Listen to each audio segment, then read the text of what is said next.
صل علی محمد وآل محمد۔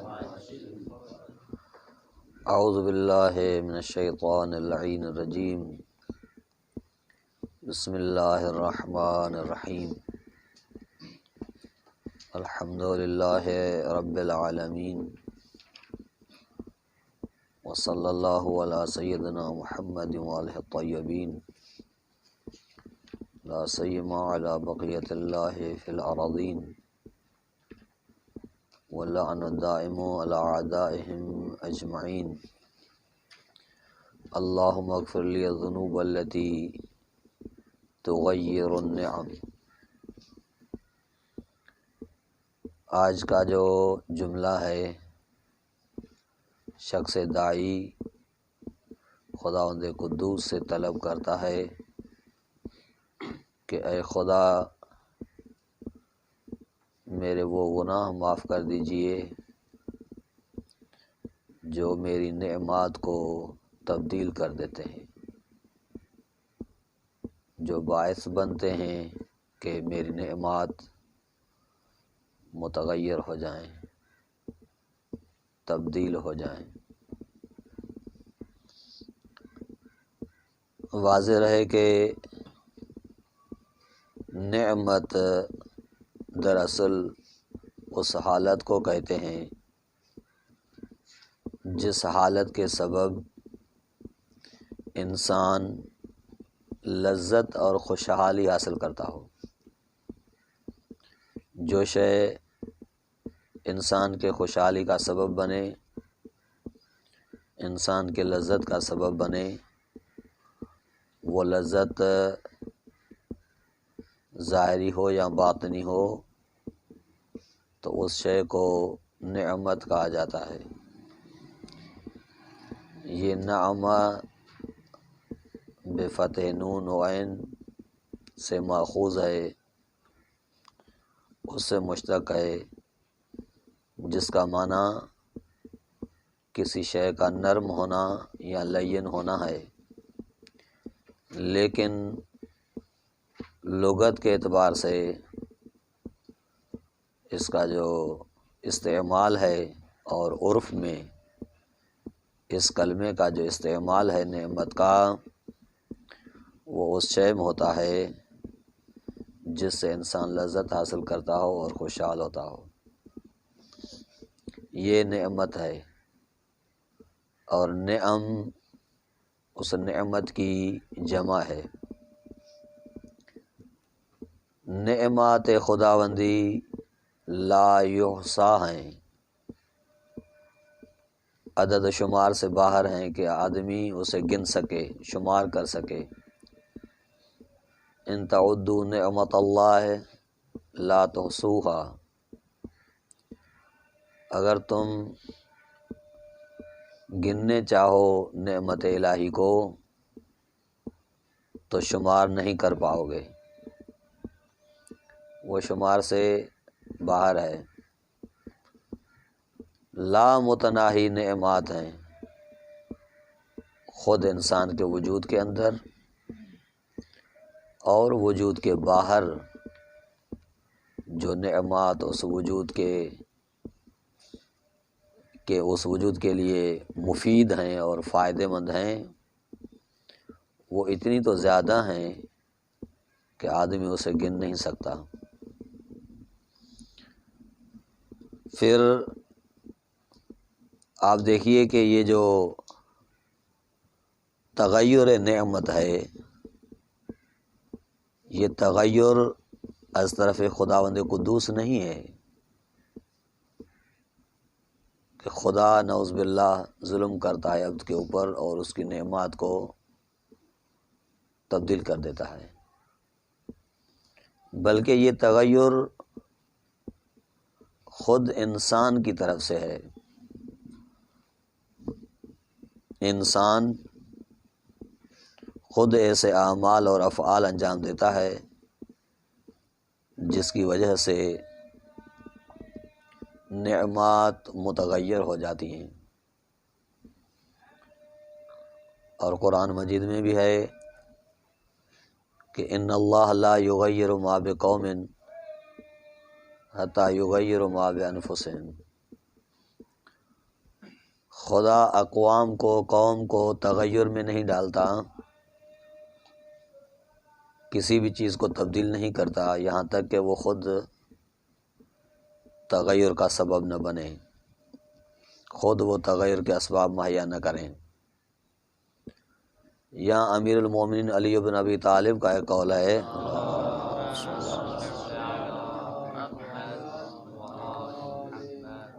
مولا فرماتے ہیں کہ مجھے ذات خداوندی کا قسم کہ یہ جو قوم عیش و عشرت میں زندگی کرتی ہے اور پھر ان کا عیش و عشرت زائل ہو جاتا ہے، تو وہ زائل نہیں ہوتا مگر گناہوں کی وجہ سے، جن گناہوں کو وہ خود انسان کسب کرتے ہیں، کیونکہ اللہ اپنے عباد کے لیے ظالم نہیں ہے،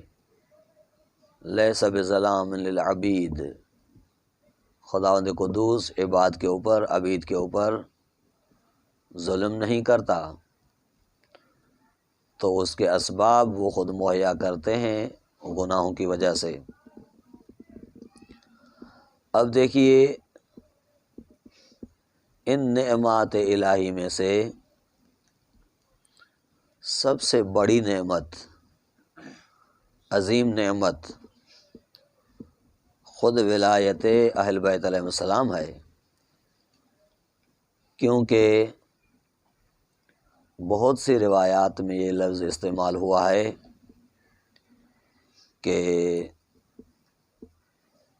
نعمت سے مراد ہماری ولایت ہے،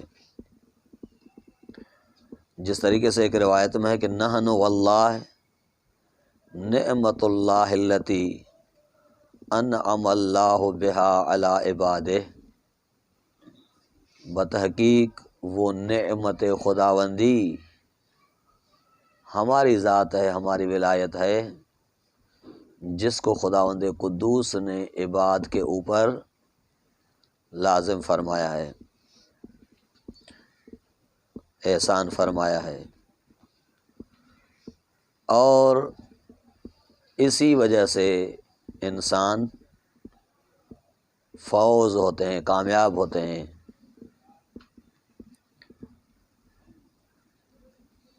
کیونکہ یہ حضرات قدسیہ، یہ ائمہ اطہار اہل بیت علیہ السلام مبدأ فیض ہیں، جس طریقے سے حدیث قصہ میں آیا ہے کہ انی ما خلقت السماء مبنیۃ ولا ارضا مدحیۃ ولا قمرا منیرا ولا شمسا مضیٰ ولا بحرا یجری ولا فلکا یسری الا فی محبت ہؤلاء الخمسہ الذین هم تحت الکساء، یعنی یہ چاند و سورج کو روشنی، یہ زمین کا فرش، یہ آسمان کا بدون ستون کھڑے ہونا، یہ دریاؤں کی روانی، یہ کشتیوں کا جیران، یہ نہیں ہے مگر محبت اہل بیت کی وجہ سے، میں نے ان کو محبت اہل بیت میں خلق کیا ہے، یہ ارشاد خداوندی ہے۔ تو وہ مبدأ فیض ہیں، جو بھی نعمات انسان کے اوپر آتی ہیں وہ ان کے واسطے سے آتی ہیں، ان کے توسط سے آتی ہیں، ان کے وسیلے سے آتی ہیں۔ تو جن کے توسط سے جن نعمات آئیں وہ وسیلہ سب سے بڑی نعمت ہے،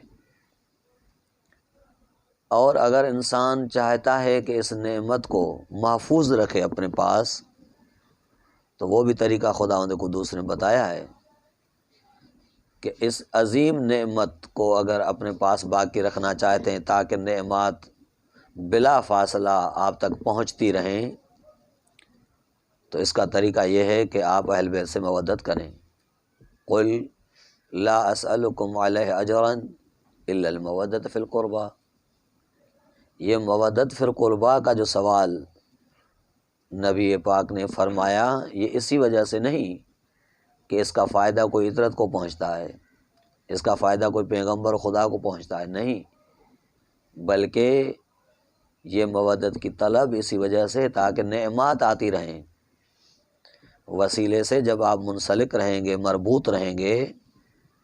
جس وسیلے سے نعمات آتی ہیں تو قطعاً آپ کے پاس نعمات فراوان آتی رہیں گی، بلا فاصلہ آتی رہیں گی۔ تو سب سے بڑی نعمت اہل بیت علیہ السلام کی ذات ہے، ان سے مودت کرنا وہ شکران نعمت ہے، تاکہ آدمی شکر کرتا رہے، مودت کرتا رہے کہ نعمات آتی رہیں اس کے پاس۔ پھر عدد و شمار کے لحاظ سے علماء کرام ان گناہوں کو مطرح کرتے ہیں جن کی وجہ سے نعمات میں تغیر آتا ہے، اور یہ تغیر بھی سمجھ لیجئے کہ تغیر کے معنی یہ ہیں کہ تغیر یہ ہے کہ یہاں تو نعمت آتی نہیں، آنا بند ہو جاتی ہے، یا یہ کہ وہ نعمت نقمت میں تبدیل ہو جاتی ہے۔ یہ دونوں کو لفظ تغیر دونوں کے اوپر آتا ہے، دونوں کے اوپر صادق ہوتا ہے لفظ تغیر، کہ اصل نعمت نہ آئے یا نعمت نقمت میں عقوبت میں تبدیل ہو جائے، یہ نعمت ہے، تغیر نعمت ہے۔ تو یہ تغیر نعمت جن گناہوں کی وجہ سے ہوتا ہے، سب سے پہلا گناہ انسانوں سے بغاوت کا اعلان کرنا۔ انسانوں سے بغاوت کا معنی یہ ہے کہ اور افراد جو ہمارے مثل ہیں ان کے اوپر اظہار تکبر کرنا، جو تواضع کا ضد ہے، افتخار کرنا، اظہار تکبر کرنا، یہ وہ گناہ ہے جس کی وجہ سے نعمات میں تغیر آ جاتا ہے۔ دوسرا گناہ رد علی العالم، شخص عالم کی بات کو جھٹلانا اور اس پر رد کرنا۔ یہاں پر علماء سے مراد، عالم سے مراد وہ فقہاء حضرات ہیں جو در حقیقت خدا کے علم اور اہل بیت کے علم کے امین ہیں زمین کے اوپر، اور وہ مراجع عظیم الشان ہیں جو علوم اہل بیت کی حفاظت کرتے ہیں اور یتیمان اہل بیت تک پہنچاتے ہیں اس علم کو، امین ہیں اس علم کے، وہ فقہاء مراد ہیں۔ کہ روایت مقبول ہے عمر بن حنظلہ میں آیا ہے کہ یہ علماء جو ہیں یہ ہماری طرف سے امین ہیں روایات کے، انظروا من کان منکم قد روا حدیثنا ونظر فی حلالنا وحرامنا، نگاہ کیجئے، توجہ فرمائیے ان علماء کی طرف جو ہمارے حدیث کے حفاظت کرنے والے ہیں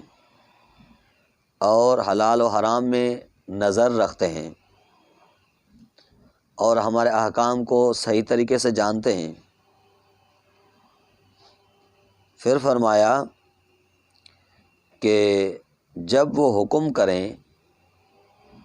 تو لازم ہے کہ آپ ان کے حکم کو قبول کریں، اگر ان کے حکم کو قبول نہیں کریں گے، ان کے احکام کو رد کریں گے تو وہ در حالانکہ اللہ کی ذات پر رد ہے، ہماری ذات پر رد ہے۔ یہ رد کانو خداوند قدوس کو رد کرنا ہے، ائمہ کے علوم کو رد کرنا ہے۔ تو علماء فقہاء کو رد کرنا ایسا گناہ ہے جس کی وجہ سے نعمت تبدیل ہو جاتی ہے، نعمت کا آنا بند ہو جاتا ہے۔ تیسرا گناہ کفران نعمت۔ کفران نعمت عام ہے کہ کبھی یہ نعمت کا کفر اور انکار ہوتا ہے، کبھی یہ خود خداوند قدوس کی ذات کے انکار کو بھی شامل ہو جاتا ہے۔ یعنی کفر حقیقی میں بھی کفران نعمت آ جاتا ہے۔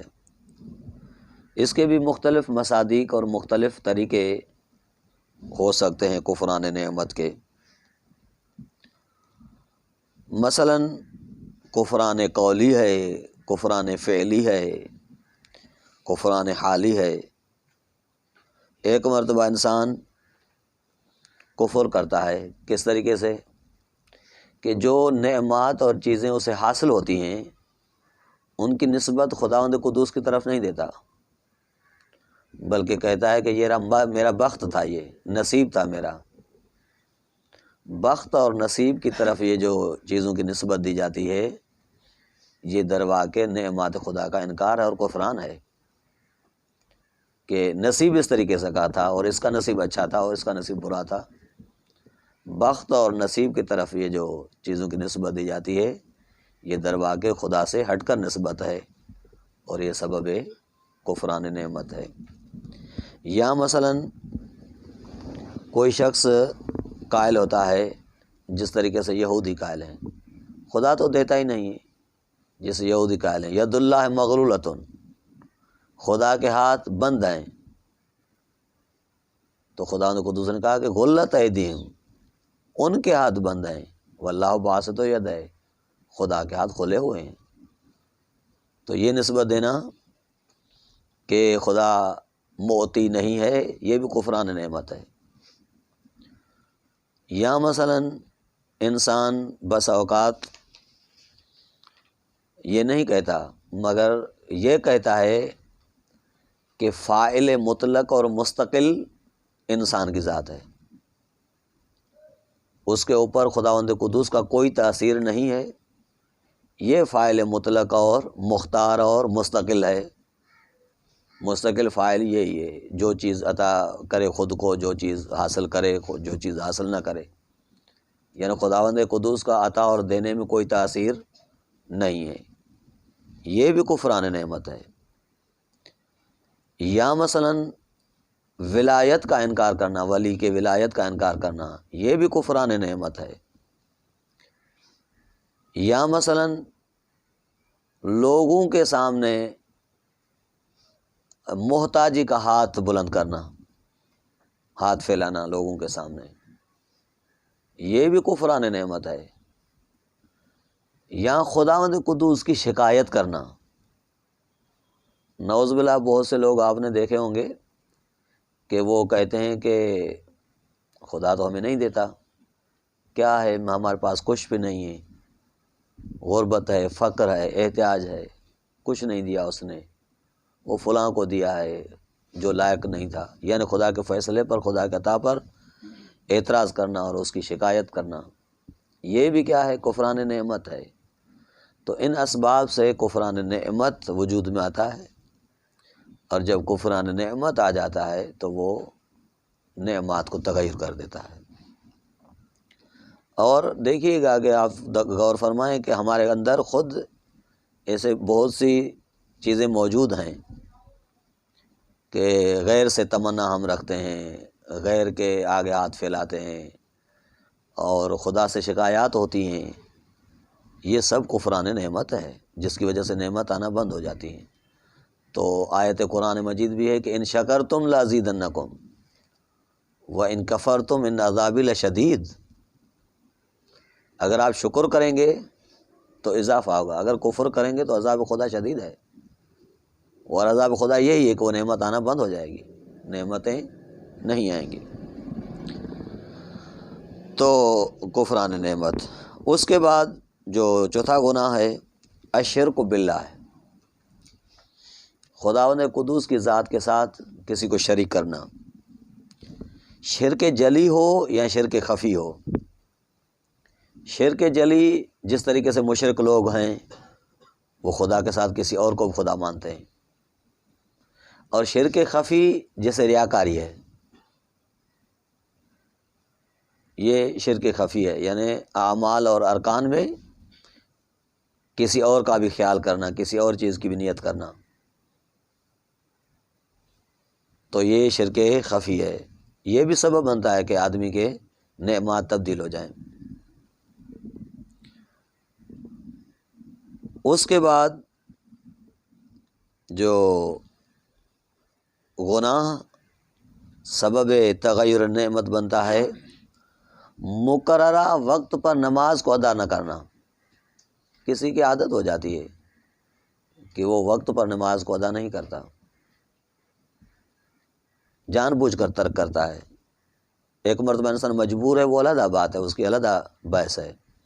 لیکن جان بوجھ کر اختیاراً آخری وقت میں نماز کو ادا کرتا ہے یا کبھی کبھی ادا نہیں کرتا، تو اوقات مقررہ پر نماز کو ادا نہ کرنا بھی نعمت میں تغیر لاتا ہے۔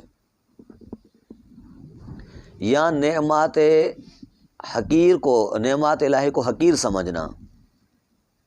نعمت جو بھی ہو، چھوٹی ہو بڑی ہو۔ مثلا ہم چاہتے تھے کہ خدا ہمیں بیٹا دے، بیٹی دے دی، تو آدمی اپنے اندر اتنی خوشی نہیں کرتا جتنی بیٹے پر خوشی کرتا ہے، یعنی اس کو حقیر شمار کرتا ہے، ناچیز شمار کرتا ہے۔ یہ بھی سبب بنتا ہے کہ نعمات الہی متغیر ہو جائیں۔ اور اس کے علاوہ جو گناہ ہے وہ قطع رحم کرنا۔ انسان اگر صلہ رحمی چھوڑ دے تو وہ بھی سبب بنتا ہے کہ انسان کی نعمات تبدیل ہو جائیں۔ خصوصی طور پر بتایا گیا ہے روایات میں کہ اگر انسان قطع رحمی کرے گا تو اس سے عمریں چھوٹی ہوں گی، انسان کی عمر کم ہوگی، تو یہ عمر کی کمی خود نعمت میں تغیر ہے۔ عمر نعمت ہے کہ آدمی اس سے عبادت خدا کرتا ہے۔ تو صلہ رحمی جتنے بھی ارحام ہیں، ارحام سے مراد فقط وہ نہیں ہیں جن سے نکاح حرام ہے، بلکہ سارے رشتہ دار، یہاں تک کہ روایت میں کہ کبھی کبھی ان سے احوال پرسی کیجیے، سلو ارحامکم ولو بسلام، آپ اپنے ارحام سے، رشتہ داروں سے صلہ رحمی کریں ولو ایک سلام کے ساتھ، فقط سلام کرتے ہیں۔ تو یہ وہ گناہ ہیں جو معاشرے میں اگر آ جائیں تو نعمتیں کم ہو جاتی ہیں، نعمتیں تبدیل بے نعمت ہو جاتی ہیں، نعمات میں تغیر آ جاتا ہے۔ اور یہ گناہ منحصر نہیں ہیں، فقط ہم ایسا کے طور پر بیان نہیں کر رہے کہ فقط ہی یہی ہے، یعنی اور بھی گناہ ہیں، لیکن یہاں درس کی حد تک جو عرض کیا وہ یہ گناہ ہے کہ یہ تبدیل بے نعمت کر دیتے، نعمت میں تغیر لاتے ہیں۔ اور اس کے آگے اور جملہ انشاءاللہ آگا۔ خداوند قدوس سے دعا ہے کہ ہمارے وہ گناہ خدا معاف کر دے جو سبب بنتے ہیں کہ ہمارے نعمات تغیر ہو جائیں۔ وصلی اللہ علی محمد وآلہ الطیبین الطاہرین المعصومین۔